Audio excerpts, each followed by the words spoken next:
Hello दोस्तों, मेरा नाम है पराग पाल और आज हम सीखने वाले आरसी स्क्वायर कॉलम का numerical and it's footing. Okay, मतलब आज हम कॉलम को बनाएंगे, ठीक है, और उसकी फुटिंग डिज़ाइन करेंगे।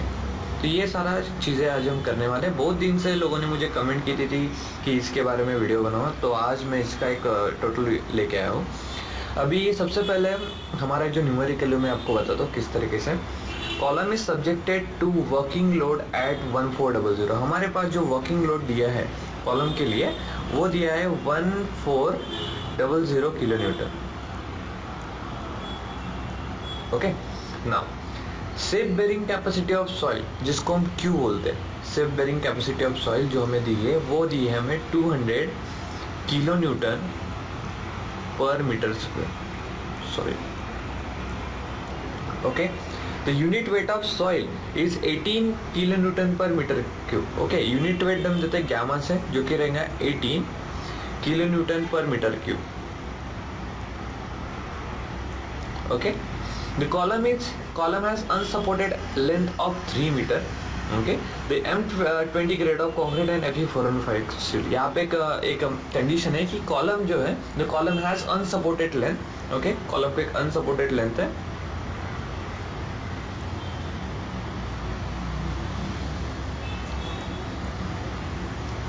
Length word of 3 metre. Okay, और साथ ही साथ हमें M20 grade of concrete use करना है और Fe 415 स्टील यूज़ करना है। ओके, तो आज हम ये सारी चीज़ें करेंगे। ओके, मतलब इसका यूज़ करके हम अपना जो क्या बोलते हैं हमारा जो न्यूमेरिकल उसको सॉल्व करेंगे। ठीक है, सबसे पहले मैं इस न्यूमेरिकल के बारे में आपको बता दूं कि जो भी हमने अभी तक मैंने आपको दिया, मतलब जो भी हमने डिटेल में किया है, ठीक है, तो उसमें ये जो अपना फुटिंग, ये तो कॉलम निकाला, कॉलम का पूरा डिटेलिंग था, ठीक है, ये होगी अपनी फुटिंग और फुटिंग के बीच में रहेगा आपका कॉलम। ठीक है, तो इनडायरेक्टली बोला जाए ये हो जाएगा आपका कैपिटल बी एक साइज, ये हो जाएगा आपकी दूसरी b. Okay, this is what exactly your small b. Okay, and this is also small b. ये अपना हो जाएगा कॉलम जो भी हमें डिज़ाइन करना है, और उसके लिए ये जो रहेगी, जो मैं रेड कलर में दिखाने वाला हूँ, okay, this is what the footing exactly.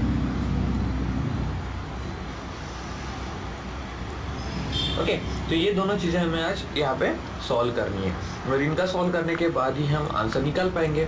तो आप ये अपने साइड पे भी इसको यूज़ कर पाएंगे इस कैलकुलेशन को। ओके, तो now let's start. Wait a minute, let me take my position. Okay, now अभी आपके अपने कॉलेज में भी कुछ न्यूमेरिकल सॉल्व किए होंगे जो कि कॉलम के डिज़ाइन के ऊपर हो गए, लेकिन ये इस तरीके से न्यूमेरिकल आप कभी सॉल्व नहीं किया होगा, जो कि मैं आपको बताने जा रहा हूँ। ओके, तो देखो, सबसे पहले हमें क्या करना है, जो आपके पास लोड है, हमारे पास लोड है P = 1400। ओके, मतलब जो वर्किंग लोड हमें दिया था वो है हमारे पास 1400 किलो न्यूटन। ओके, तो ये जो लोड है हमारे पास अभी जो है, इस लोड का यूज़ करके हमें, ये तो वर्किंग लोड है, right, this is what your working load, sorry, this is what your working load. Okay, now by using this working load, what exactly we have to do? By using this working load, we have to determine the ultimate load. Sorry, background noise के लिए I'm really very sorry। हमें ultimate load निकालना। ultimate load हम क्यों निकालते हैं, इसका पहले रीज़न मैं आपको बताता हूँ कि अगर अभी ये मान लो आपकी फुटिंग और कॉलम है, अभी ये लोड 1400 के लिए आपने इसको डिज़ाइन किया, ठीक है, इस वर्किंग लोड के लिए आपने इसको डिज़ाइन किया। मान लो अगर कुछ साल के बाद आपने उसके ऊपर फिर से कुछ कंस्ट्रक्शन किया, ठीक है, तो वो तक कंस्ट्रक्शन ये फुटिंग हैंडल नहीं कर पाएंगे, बिकॉज ये ओवरलोड हो जाएगा। ठीक है, इस फुटिंग के लिए वो लोडिंग हो जाएंगे, ओवरलोडिंग हो जाएंगे। इसके लिए हम चीज़ें, मतलब फ्यूचर कंसिडरेशन को रखते हुए और मैक्सिमम लोडिंग अलाउएबल करने के लिए हम क्या करते हैं, जो भी हमारा लोड रहता है उसका हम 1.5 फैक्टर ऑफ सेफ्टी से क्या करते हैं, मल्टीप्लाई करते हैं। मतलब किसी भी लोड को 1.5 गुना क्या करते हैं, बढ़ाते हैं। मतलब 1400 मल्टीप्लाई बाय 1.5, ये 1400 है, ठीक है। तो आप मेरे को ही बोलेंगे, बहुत सारी कमेंट आती है मुझे, ठीक है। थोड़ा मैं चेंज ही कर देता हूँ इसको, 1400 multiply by 1.5। Okay, so now the answer is to be 2100 kilo newton. Okay, तो ये एक हो गया। आपको लोड मिल गया, मतलब ये अल्टीमेट लोड आपको मिल गया। अभी इस लोड का यूज करके हमें क्या करना है, डिजाइन ऑफ कॉलम को क्या करना है, डिजाइन करना है। ओके नाउ अभी हम जाएंगे डिजाइन ऑफ कॉलम के प्रोसेस की तरफ। ओके डिजाइन ऑफ कॉलम, तो आप ये मेरा पार्ट 1 है, ठीक है। तो प्लीज़ मेरे पूरे वीडियो देखिएगा, मेरे चैनल को सब्सक्राइब कीजिएगा, मेरी वेबसाइट भी विजिट कीजिएगा, ठीक है। मेरी वेबसाइट का नाम है www.civilnotes.com। ओके बहुत काम में आएगी आपके, सिविल NOTSS है यहाँ पे, भूलना मत। ओके चलो, तो अभी हम फिर से अपना न्यूमेरिकल, सॉरी आपको ये बीच में बताने के लिए, क्योंकि एंडिंग में बताना है तो इफेक्टिव होता रहता नहीं। चलो, तो सबसे स्टेप नंबर 1 जो कॉलम में मैं आपको बताने वाला हूँ वो रहेगा अपना size of column. Size of column किस तरीके से हम कॉलम का साइज डिटरमाइन करेंगे, ये इस स्टेप में हम आपको बताऊंगा। सबसे पहले क्या होता है, आपको कुछ चीज़ें निकालना पड़ता है, जैसे कि सबसे पहले आपको ASC निकालना पड़ेगा। ASC is nothing but 1% of gross area. Okay मतलब अभी आपका ग्रॉस एरिया मतलब क्या होगा, ये 1% ऑफ ग्रॉस एरिया, मतलब हम अजूम ये जो एजी रहता है ना, ठीक है, ये सारी चीज़ें इसको हम क्या करते हैं, ये सारी ये जो है 1% ऑफ एजी हम इसको अजूम करते हैं, ठीक है। ओके तो इसको हम ऐसे ही बोलेंगे 0.01 of AG. Okay ASC equals to, okay ना आफ्टर दैट ये हो गया फर्स्ट टर्मिनोलॉजी। देन आपकी सेकंड चीज जो आएंगी वो आएंगी आपकी रहेगी, वो रहेगा आपका AC। ये 2-3 चीजें जो आपको निकालना पड़ेंगे। AC is nothing but AG minus ASC। Okay तो AG आपको पता है, सॉरी मतलब ग्रॉस एरिया आपको पता नहीं है, जो पता नहीं है। ओके आपको ASC पता है 0.01 ऑफ AG, राइट। तो AC का भी हमें एक इक्वेशन मिल गया, राइट ना। उसके बाद थर्ड है जो कि आपका रहेगा loading, PU loading equals to, ठीक है। इसका इक्वेशन आता है, इस इक्वेशन में पुट करने के बाद आपको क्या मिलेगा, AG मिलेगा, ठीक है। लोडिंग का एक इक्वेशन है, वो इक्वेशन आप जैसे सॉल्व कर मतलब इसमें पुट करूंगा तो आपको वो वैल्यू मिल जाएगी। तो अब इसका इक्वेशन यहाँ पे लिखता हूँ मैं। इक्वेशन ऐसा है 0.04 okay FCK into AC plus 0.67 FY ASC। Okay ये इक्वेशन है। अभी मैं क्या करूंगा, ये सारे इक्वेशन में मैं क्या करूंगा, मेरी वैल्यू प्लेस करूंगा, जैसे कि वेट अ मिनट, जैसे कि अभी जो मैंने आपको बताया PU का हमें पता है 2100 किलो न्यूटन में, तो इसको न्यूटन पर mm में करना, mm स्क्वायर में करना चाहूँगा तो 10⁻³ से मैं मल्टीप्लाई करूँगा, इज इक्वल्स टू, ओके जो भी मैंने आपको फॉलो PU का लिखा है, PU अल्टीमेट लोडिंग का लिख के दिया है, उसमें मैं वैल्यू पुट करूँगा, जैसे कि 0.4 ओके FCK जो भी है, ठीक है। तो उस न्यूमेरिकल में आपको उस फार्मूला आपको देखना पड़ेगा, उसमें मैंने वैल्यू पुट करूँगा यहाँ पे, ठीक है। तो ये हो जाएगा ऐसे 0.4 into 20 okay into 0.99 of AG, right, plus 0.67 okay 0.67 multiply by 415 multiply by 0.01 of AG, ठीक है। ये 0.99 कहाँ से है, यह हमारा AC का वैल्यू है, और 0.01 AG ऑफ ये SC का वैल्यू है। अगर मैं इसको सॉल्व करता हूँ तो मुझे AG मिलता है जिसकी वैल्यू रहती है 196.25 into 10⁻³ Newton mm square, sorry AG है, ठीक है, ग्रॉस एरिया। तो इतना हमें ग्रॉस एरिया मिल गया, ठीक है। अभी इस ग्रॉस एरिया से अभी जो मैंने आपको बताया था किधर गया, हाँ ये जो मैं आपको फुटिंग बताया, ठीक है, वेट मिनट, ठीक है, ये जो मैंने आपको फुटिंग बताया, इस फुटिंग में आपको क्या दिख रहा है, स्क्वायर फुटिंग दिख रहा है। तो हम क्या करेंगे, ये जो एरिया मुझे मिला है, ठीक किधर गया, हाँ ये जो एरिया मुझे मिला है, इस एरिया का यूज करके मैं क्या करूँगा, स्क्वायर फुटिंग को डिजाइन करना चाहता हूँ, ठीक है।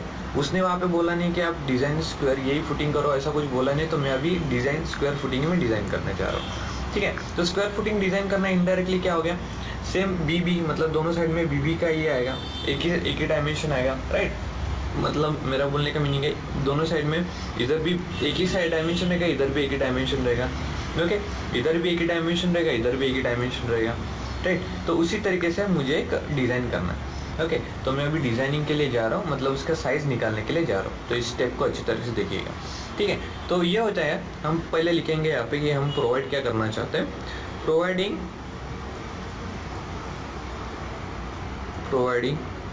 Square column, okay. So it nothing but AG equals to area of square column,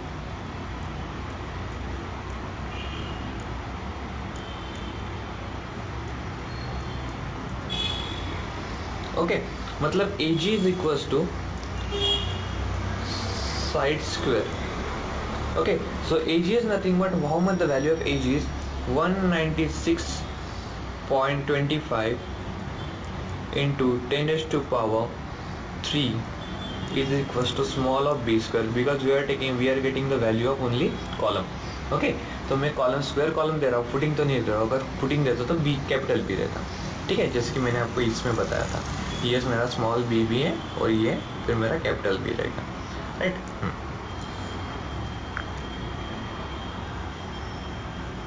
okay, चलो ये वीडियो थोड़ा धीरे लेके जा रहा हूँ मैं, क्योंकि बहुत लोगों ने मुझे बोला कि पराग थोड़ा धीरे ओके।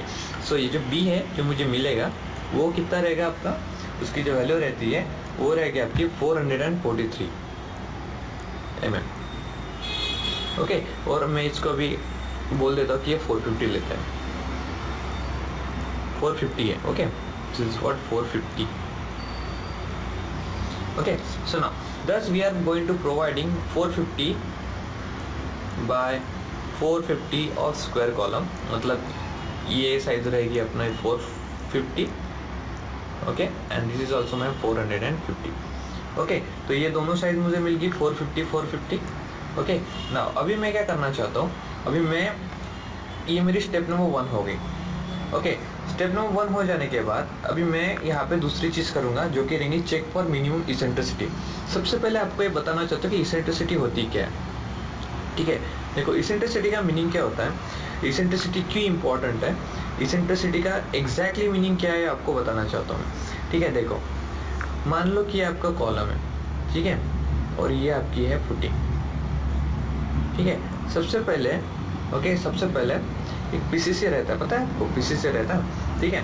उसके ऊपर क्या होता है ना, उस पीसीसी के पहले हम पीसीसी डालते हैं, ठीक है। ये अपना जो रहता है ये अपना डाल दिया हमने पीसीसी, ठीक है, कंक्रीट का मान लो, ठीक है। उसके ऊपर हम क्या करते हैं, पीसीसी डालने के बाद हम उसके ऊपर डालते हैं हमारी मेश जो कि स्टील की बनी होती है, राइट, जो कि इस तरीके से इस फॉर्मेट में रहती है, मतलब रेक्टेंगुलर फॉर्मेट में नहीं रहती है, स्क्वायर फॉर्मेट में रहती है, मतलब उसके ही साइज की रहती है, ठीक है। मतलब ये ऐसी रहती है, राइट, स्टील मेश। तो हम स्टील मेश को उसके ऊपर डालते हैं, राइट। स्टील मेश को उसके ऊपर डालने के बाद हम क्या करते हैं, एक बार स्टील मेश हमने उसके ऊपर डाल दी, फिर हम क्या करते हैं, हमारा कॉलम जो है उसके ऊपर रखते हैं। अरे यार सॉरी, हमारा जो कॉलम है हम उसके ऊपर रखते हैं, ठीक है।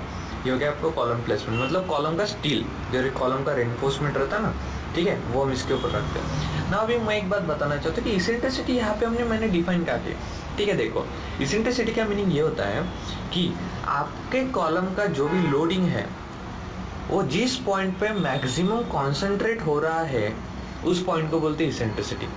तो यहाँ पे क्या होता है, यहाँ पे इस कॉलम में मैं बोल रहा हूँ, अगर मान लो कि ये मेरा कॉलम है और इस कॉलम में मेरी इसेंट्रिसिटी इस पॉइंट पे, मतलब इसका मीनिंग क्या होगा कि इसेंट्रिसिटी मेरी इस पॉइंट पे, मतलब लोडिंग मेरी इस पॉइंट पे क्या होने वाला है, ज़्यादा होने वाली है। इसका मीनिंग ये होता है। तो आप क्या करेंगे, आपका जो कॉलम रहेगा वो आप कैसे प्लेस करेंगे, आपका जिस कॉलम के सेंटर, मतलब मान लो कि कॉलम का कॉलम के इस पॉइंट पे आप किया, तो कॉलम का प्लेसिंग आप इस तरीके से करेंगे ताकि उसका जो सेंटर है, ठीक है, मतलब ये डायग्राम जो मैंने यहाँ पे बनाई, ये कैसे बनेगी, ये आपकी रहेंगी फुटिंग, सॉरी एक कुछ ज़्यादा ये अलग बना देता हूँ, ठीक है, ये रहेंगी आपकी फुटिंग, ठीक है। और ये जो मैंने अभी बोला आपको कि यहाँ पे आपकी इसेंट्रिसिटी है, ठीक है, तो कॉलम का सेंटर पहले यहाँ पे आएगा ऐसे, ओके। इस तरीके से आपका क्या बनेगा, मतलब इसका मीनिंग होगा कि इस फुटिंग के लिए इस कॉलम का लोड जो पॉइंट लोड है वो इस पॉइंट पे आ रहा है, ऐसा। तो ये सारी चीज़ें कहाँ से मिलती है, ये सारी चीज़ें हमें डिज़ाइन से मिलती है जो कि हम सॉफ्टवेयर में लेते हैं। अगर आपको ये चीज़ें अच्छी तरीके से सीखनी है तो आपको मेरे स्टैट प्रो के भी वीडियो देखने चाहिए, उसमें मैंने ये चीज़ें आपको बताई है और मैं और वीडियो अच्छे खासे डालने वाला हूँ जिससे आपको और पता चल जाएगा ना। चलो तो हम चेक करते हैं। सबसे पहले अब ये स्टेप नंबर 2 है। इस स्टेप नंबर 2 में आपको बताने जा रहा हूँ कि किस तरीके से हाँ इसेंट्रिसिटी को सॉल्व करते हो। सबसे पहले हमें चेक करना पड़ता है, check for minimum eccentricity, okay. तो ये स्टेप का नाम है check for minimum eccentricity, okay. So now how we can do. अभी देखो, चेक फॉर मिनिमम इसेंट्रिसिटी के 2 फैक्टर है। पहले फैक्टर में क्या करना पड़ता है, उसमें आपको ई मिनिमम निकालना पड़ता है, मतलब मिनिमम इसेंट्रिसिटी निकालना पड़ता है। मिनिमम इसेंट्रिसिटी की आपके पास 2 वैल्यू रहने वाली है, दोनों में से एक आपको मैक्सिमम वैल्यू लेना है। तो पहला रहता है L/500, ओके, प्लस D/30। तो L मतलब हो गया आपकी लेंथ, जो अनसपोर्टेड लेंथ मैंने न्यूमेरिकल के स्टार्टिंग में बोली थी, 3000 डिवाइडेड बाय 500 प्लस ये जो डेप्थ क्या है, D मतलब क्या होगी, या B बोल दो इसको, D की जगह B बोल दो आप इसको, छोटा B, ठीक है, इसको कटा देता हूँ छोटा B। ये हो जाएगा आपका 450 जो हमें मिली है, डिवाइडेड बाय 30। ये इसका फार्मूला है, 4.6 से मिला है, तो मुझे आंसर मिला है इसका 21 mm, ओके। ये पहले E की मिनिमम कंडीशन होगी ना। उसमें भी एक दूसरी वैल्यू E मिनिमम की B जो बोलूँगा मैं, ओके। ये होगा ये B, E मिनिमम की एक वैल्यू दी है, वो है आपकी 20 mm, ठीक है। तो दोनों में से जो मैक्सिमम है वो लूँगा मैं, मतलब 21 mm लूँगा मैं। तो मैक्सिमम ऑफ 2, मतलब ये पहले कंडीशन में से मुझे E मिनिमम जो मिला है वो मेरा कितना मिला है, मुझे मिला है 21 mm, ठीक है। नाउ अभी मैं दूसरा जो E मिनिमम है उसका मैं जाऊँगा, ठीक है, सॉरी E मैक्सिमम के लिए जाऊँगा मैं, ओके। तो E मैक्सिमम जो रहेगा अपना, वो उसका फार्मूला रहता है 0.05 इंटू B, ओके, मतलब 0.05 मल्टीप्लाई बाय 450, ओके। तो ये मुझे मिलता है 22.5, ओके, मतलब मिनिमम एंड मैक्सिमम इसेंट्रिसिटी मिल गई। अभी देखो, मेरी मिनिमम इसेंट्रिसिटी मुझे कितनी मिली है 21, मैक्सिमम मुझे कितनी मिली 22.5। 20 मैक्सिमम बड़ी है मिनिमम से, राइट। मतलब ये अगर ये कंडीशन आती है तो आपका जो डिज़ाइन, मतलब इसेंट्रिसिटी का क्राइटेरिया है वो हो जाता है सेफ, मतलब इसलिए आपकी डिज़ाइन यहाँ तक आपकी क्या है, सेफ है, आप फर्दर प्रोसीड कर सकते हैं, इसका मीनिंग ऐसा होता है, राइट। तो नाउ ये मैं डाल दूंगा मेरे मतलब वेबसाइट के ऊपर मैं नोट्स डाल दूंगा, वहाँ से देख के डाउनलोड कर सकते हैं, ओके। या फिर मैं एक अच्छी खासी PDF बना के अपलोड कर दूंगा, आप उसमें से भी पढ़ सकते हैं, ओके। नाउ स्टेप नंबर 3 में करना क्या है, आपको करना है डिजाइन ऑफ लॉन्गिट्यूडिनल रेनफोर्समेंट, ठीक है। क्या करना आपको, डिजाइन ऑफ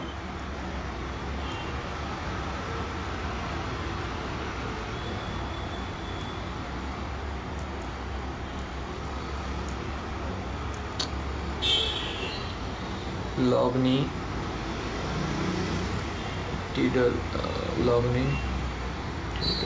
रेनफोर्समेंट, ओके। तो आपको लॉन्गिट्यूडिनल रेनफोर्समेंट निकालना है, ठीक है। लॉन्गिट्यूडिनल रेनफोर्समेंट निकालो, फिर उसके बाद दूसरा रेनफोर्समेंट निकालो, यही करना पड़ता है हमें, ठीक है। तो चलो मैं आपको बताता हूँ अभी कैसे करेंगे। सबसे पहले आपका जो लोडिंग, मतलब आपका जो PU, ठीक है, तो इस PU का यूज़ करके हम सॉल्व करेंगे। हमारे पास फार्मूला था PU का, कौन सा फार्मूला है हमारे पास, 0.4, okay, FCK into AC plus 0.67 FY into ASC, right. तो ये यूज होने का ये फार्मूला अपने पास है, इसमें वैल्यू पुट करेंगे तो हमें क्या मिलेगा, ASC मिलेगा। अभी आपने पहले ASC हमने जस्ट लिखा था, हमारे पास वैल्यू नहीं थी, अभी यहाँ से हमें ASC की वैल्यू मिलेगी, ओके। तो हम फिर से हम सारी वैल्यू पुट करेंगे, मतलब 0.4 FCK इंटू AC मतलब क्या होगा आपका AG minus ASC, okay, plus 0.67 है, ठीक है, 0.67 multiply by 415 into ASC।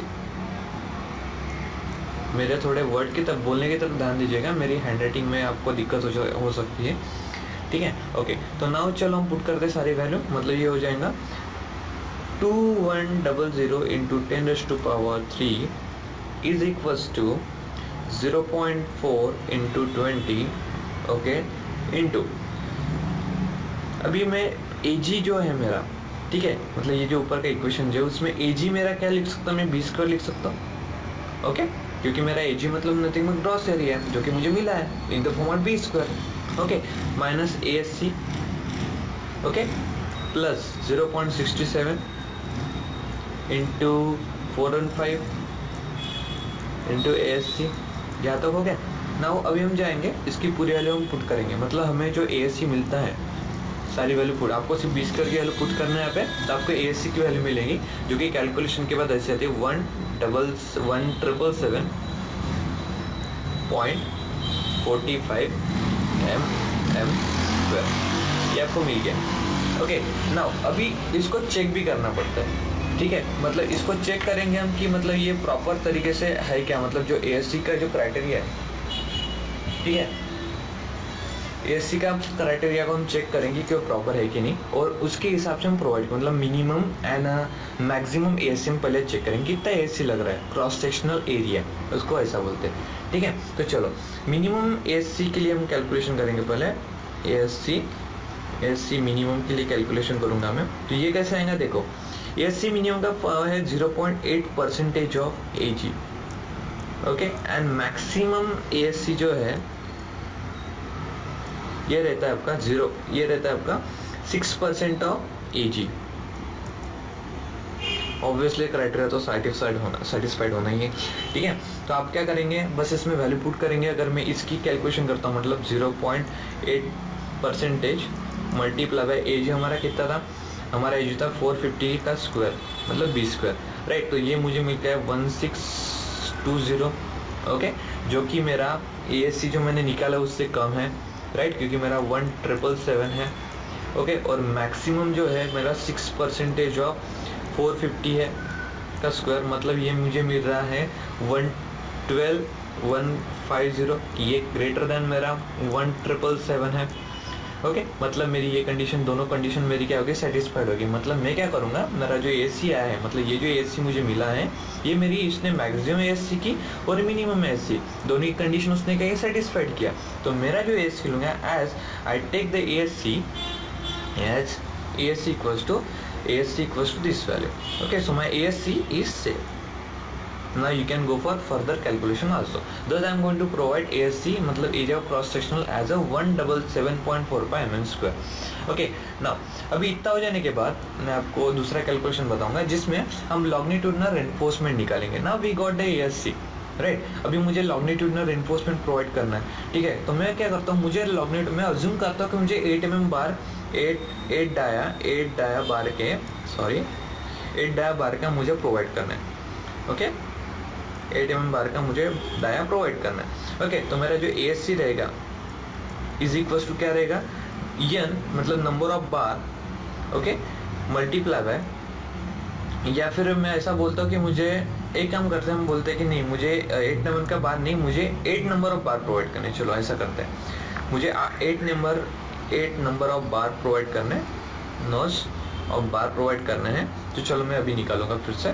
ASC मतलब क्रॉस सेक्शनल एरिया में मुझे लॉन्गिट्यूडिनल रेनफोर्समेंट में कितने mm ऑफ बार मुझे प्रोवाइड करने, तो मैंने बोला अज्यूम किया मैंने 8 mm, ये अज्यूम किया मैंने, ओके। तो मैं इसका डायमीटर में मुझे हर एक जो 8 बार है, तो हर 8 बार का मुझे डायमेंशन निकालना पड़ेगा, मतलब एक का निकालो सबका निकल जाएगा, ठीक है। तो उसका फार्मूला है ASC equals to number of bar multiply by π/4 into diameter का स्क्वायर, ठीक है। तो ASC आपके पास है जो कि 1,777.45 equals to 8 number of bar मैंने अज्यूम किया, मल्टीप्लाई बाय π/4 इंटू डायमीटर का स्क्वायर। कैलकुलेटर में आप पुट करेंगे तो आपको डायमीटर मिलेगा 16.82 mm। तो मैं इसको बोल देता हूँ कि मैं 18 mm, क्योंकि 16 इसका बार अवेलेबल रहता नहीं है, ठीक है। तो 80, इसके बाद 17 का भी रहता नहीं, 18 mm का बार मार्केट में अवेलेबल है, तो मैं 18 mm का बार लूँगा। ठीक है। तो diameter of longitudinal reinforcement which I am going to provide, मतलब जो लॉन्गिट्यूडनल रेनफोर्समेंट प्रोवाइड करने वाला हूँ वो मेरा 18 mm का बार, ओके 18 mm का बार में प्रोवाइड करने वाला हूँ as a longitudinal reinforcement, right? Thus I am going to provide 8 mm bar of 18 mm diameter, 8 number of bar, nose of bar of 18 mm diameter in longitudinal reinforcement of column.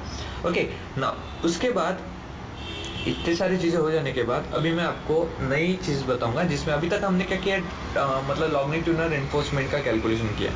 Now जैसे कि आपको पता है कि column जो रहता है, ठीक है, उस कॉलम में, ठीक है, उस कॉलम में क्या रहता है, जो अभी हमने क्या निकाले, लॉन्गिट्यूडनल निकाले, ठीक है, ये जो मैंने बार निकाला नहीं, ये बार मैंने निकाला। अभी मैंने कैसा निकाला, ये जो बार है, ठीक है, मतलब आप बोल सकते हैं, आपको डायग्राम पहले लॉन्गिट्यूडनल का मीनिंग तो आपको बता दो, ठीक है, तो आप फिर मेरे को बोलेंगे कंसेप्ट क्लियर नहीं हो रहे, राइट।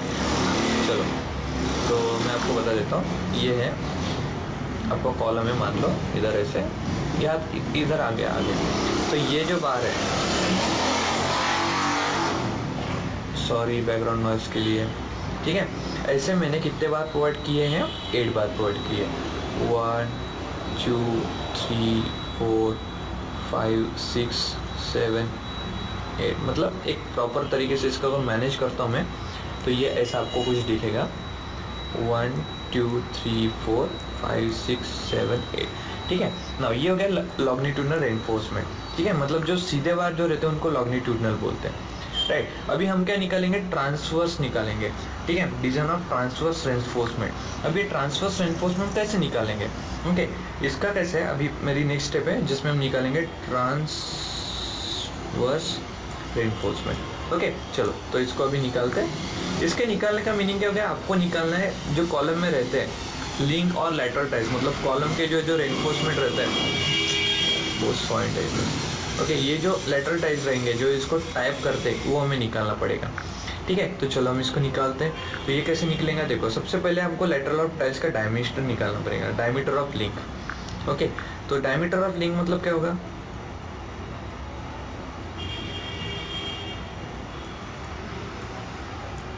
डायमीटर ऑफ लिंक हमें निकालना है, मतलब ए फर्स्ट कंडीशन क्या होंगे, डायमीटर ऑफ लिंक, इसकी कुछ लंबी कंडीशन है, मतलब जैसे एसेंट्रिसिटी में थी वैसे इसके भी कंडीशन है।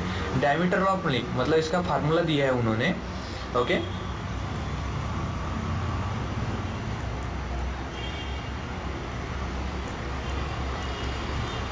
जो कि है क्या है, 1/4 ऑफ डायमीटर, ओके, मतलब ये हो जाए 1/4 multiply by what is 18, so we got the value as a 4.5 mm, okay. Now second one जो रहेगा, ठीक है, वो रहेगा डायमीटर ऑफ लिंक जो कि उन्होंने दिया है 6 mm स्टैंडर्ड, ठीक है। तो हमें दोनों में से क्या लेना है, मैक्सिमम लेना है, मतलब देखो 4.5 और 6 दोनों में से मैक्सिमम हमारा कितना है, 6 mm, तो हम लेंगे 6 mm एज ए मैक्स, तो हमारा डायमीटर ऑफ लिंक कितना हो जाएगा, 6 mm, ओके। नाउ तो we are going to provide the diameter of link as a 6 mm। अभी हम निकालेंगे पिच। पिच का मीनिंग क्या होता है, देखो जैसे कि ये एक लिंक है और ये एक लिंक है, इन दोनों के बीच का जो डिस्टेंस है इसको बोलते हैं पिच, मतलब centre to centre distance between the tiles is called as a pitch, समझ में।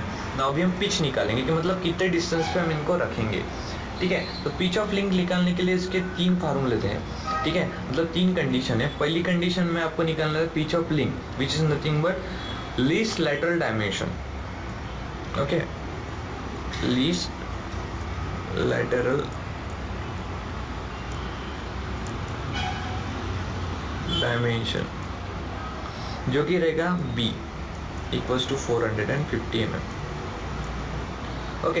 दूसरा जो है वो है पिच ऑफ लिंक, डायरेक्ट निकालो पिच ऑफ लिंक जो कि दिया जाता है 16 ऑफ डाया, ओके, मतलब 16 इंटू आपका डायमीटर ऑफ बार जो भी है 18, तो करेंगे आपको मिलेगा 288 mm। थर्ड है थर्ड है पिच ऑफ लाइन जो कि दिया उन्होंने 300 mm एज स्टैंडर्ड। तो हमें क्या करना है, इसमें जो मिनिमम ऑफ 3 है, ठीक है, मतलब देखो 450, 288 और 300, तो इसमें जो मिनिमम है वो लेना है, तो ये मिनिमम 288 है, ठीक है। तो हमारा जो पिच ऑफ डायमीटर रहने वाला है, ठीक है, पिच ऑफ जो हमारा रहना वो रहने वाला है 288 mm और 280 बोलते हैं इसको mm centre to centre. Okay ना, अभी हम ये होने के बाद अभी हम अरेंजमेंट करेंगे, मतलब उनकी जो लिंक की जो अरेंजमेंट करते हो, अरेंजमेंट हम किस तरीके से करने हैं वो भी देखेंगे। अज्यूमिंग क्लियर कवर हम 40, हम क्लियर कवर जो है हम 40 अज्यूम कर रहे हैं, ठीक है। तो इफेक्टिव कवर हमें निकालना है, ठीक है। अगर आपने क्लियर कवर, और ये स्टेप आपको बहुत ध्यान से देखना पड़ेगा, ठीक है। अरेंजमेंट ऑफ लिंक पे मैंने सबसे पहले क्लियर कवर अज्यूम किया 40 mm, ठीक है। इसको अच्छी तरीके से लिख देता हूँ मैं।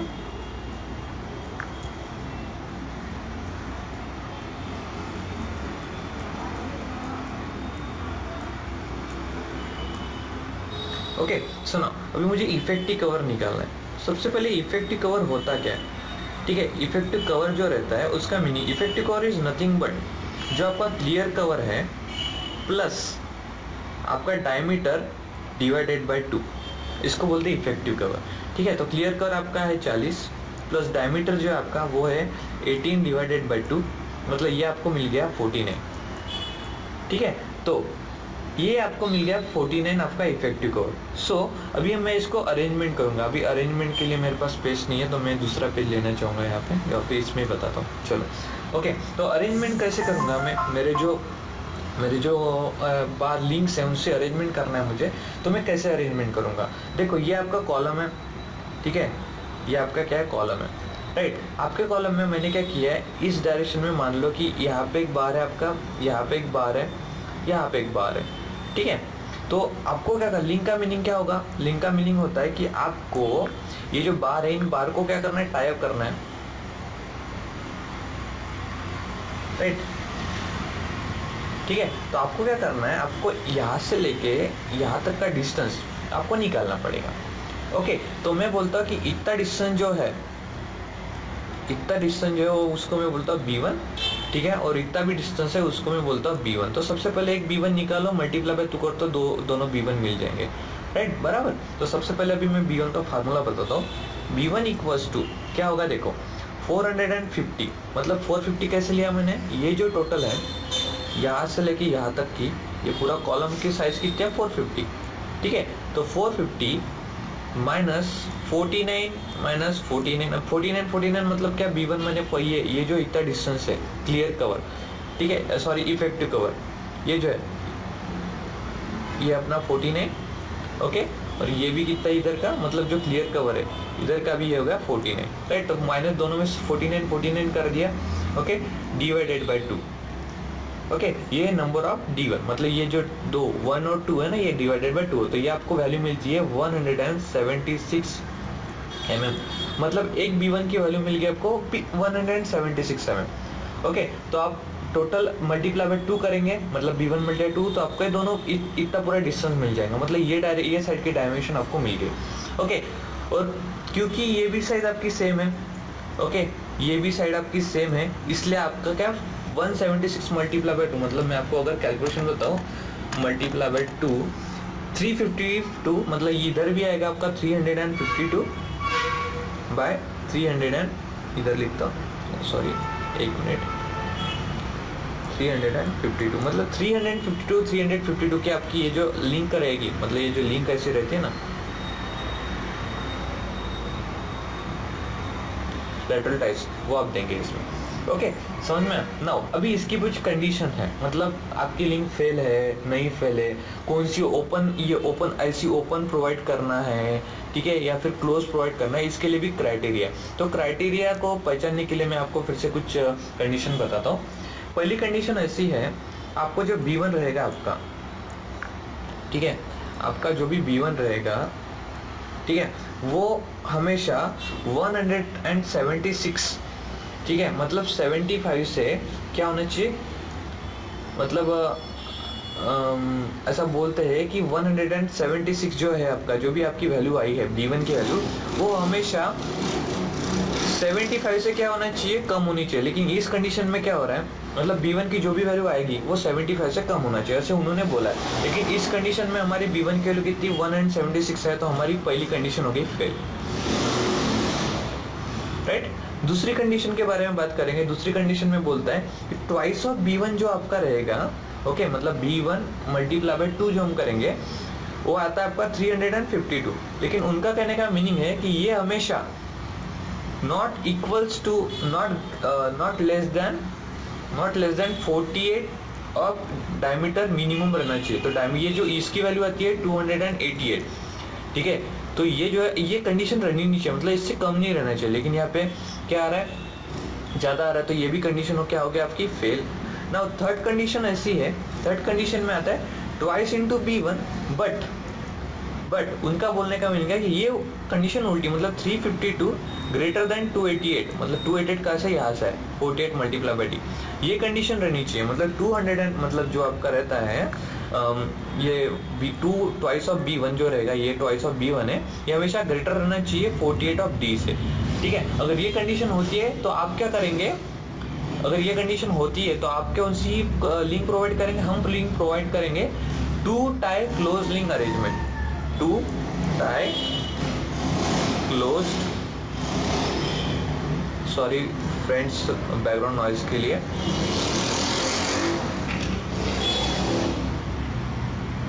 अरेंजमेंट, ठीक है। अगर ये कंडीशन मेरी सेटिस्फाइड होती पहली वाली जिसमें हमारा ये लेस था इससे और नॉट इक्वल्स टू था, तो हम इसमें 2 टाई ओपन करते, लेकिन इसमें क्लोज की जगह हम यहाँ पे क्या करते हैं, ओपन करते हैं, ठीक है। और अगर मेरी पहली कंडीशन सेटिस्फाइड होती तो इसमें अगर मेरी 75 मतलब कम आती तो मैं यहाँ पे सिंगल लिंक अरेंजमेंट करता, ठीक है। अभी 2 टाई का मीनिंग क्या होता है, 2 टाई का मीनिंग ऐसा होता है दोनों साइड से टाई होगा, ओके। यहाँ पे बहुत अलग अलग, इसके ऊपर एक लेक्चर लेके आऊंगा मैं, ओके। 2 टाई का मीनिंग ऐसा होता है, ठीक है, मतलब 2 टाई क्लोज, ओपन नहीं रहती, ठीक है, इसको क्लोज करता है। तो इसके लिए मैं एक वीडियो लेके आऊंगा, उसमें आपको पता चल जाएगा ना। ये हो जाने के बाद अभी हम क्या करेंगे, इस तरीके से हम क्या करेंगे, कॉलम में ये करेंगे। अभी देखो हमारे पास पूरा डाटा मिल गया कि कॉलम में आपको कितना लॉन्गिट्यूडिनल रेनफोर्समेंट प्रोवाइड करना है, राइट, ठीक है। मतलब अगर मैं कॉलम की बात करूँ तो मैं जो कॉलम में ये जो सॉरी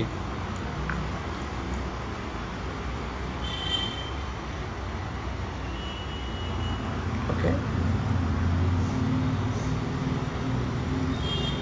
ये जो रहेगा, ठीक है। तो आपको इसमें वेट अ मिनट कुछ, हाँ, तो इसमें आपको ये जो है, ठीक है, ये इस तरीके से आपको यहाँ पे जो कॉलम मैंने बताया था, ठीक है, कॉलम का कितना मतलब लॉन्गिट्यूडिनल रेनफोर्समेंट है, कितना आपका उसका पिच है, सारी चीज़ें आपको यहाँ पे दिखाना पड़ेगा, ठीक है। तो ये लॉन्गिट्यूडिनल रेनफोर्समेंट जो आपको दिखाया मैंने यहाँ पे, ठीक है, ये कितने प्रोवाइड करेंगे हम, 8 नंबर्स, ठीक है, जिसका डायमीटर 18 mm का रहने वाला, ओके, 8 नंबर प्रोवाइड करने वाले। और उसके बाद इनकी जो नंबर ऑफ पिच है, ठीक है, मतलब नंबर ऑफ जो लिंक जो मैंने प्रोवाइड करने के लिए आपको बताया, ठीक है, वो 6 mm की हम प्रोवाइड करने वाले हैं, ठीक है, at the centre of 280 centre to centre, ठीक है, 280 सेंटर टू सेंटर के हम इसके में क्या करने वाले हैं, लिंक प्रोवाइड करना है, जो कि 2 टाई क्लोज रहने वाली है, ठीक है। ऐसे मतलब ये जो यहाँ तक जो है, ठीक है, तो यहाँ तक हम प्रोवाइड करेंगे पूरा, सॉरी इसके यहाँ तक पूरे नीचे तक भी आपको ये प्रोवाइड करिए। कितना रहेगा आपका, ये रहेगा आपका, मतलब मैं इसको पहले डायग्राम में निकाल देता हूँ, ठीक है, ये रहेगा आपका 6 mm डायमीटर, ठीक है, at the rate of 280 mm centre to centre, ठीक है। तो इस तरीके से आपका कॉलम का बन गया। अभी हमारे नेक्स्ट वीडियो में मतलब पार्ट 2 में मैं आपको बताऊंगा कि हम किस तरीके से ये जो फुटिंग है, ये जो फुटिंग दिख रही है ना आपको, ये हाँ, ये फुटिंग को किस तरीके से सॉल्व करेंगे, ठीक है। और इसका बहुत सारे वीडियो लेके आऊँगा मैं, आप टेंशन मत लो, ठीक है। और मेरे वीडियो बार बार देखते रहो ताकि और मुझे कुछ बताते रहो, कुछ क्या चेंजेस चाहिए, ठीक है। और प्लीज़ मेरे चैनल को सब्सक्राइब करना मत भूलिए और मेरे वीडियो को लाइक कीजिए। थैंक यू, हंसते रहिए, मुस्कुराते रहिए, bye bye, have a nice day. Thank you.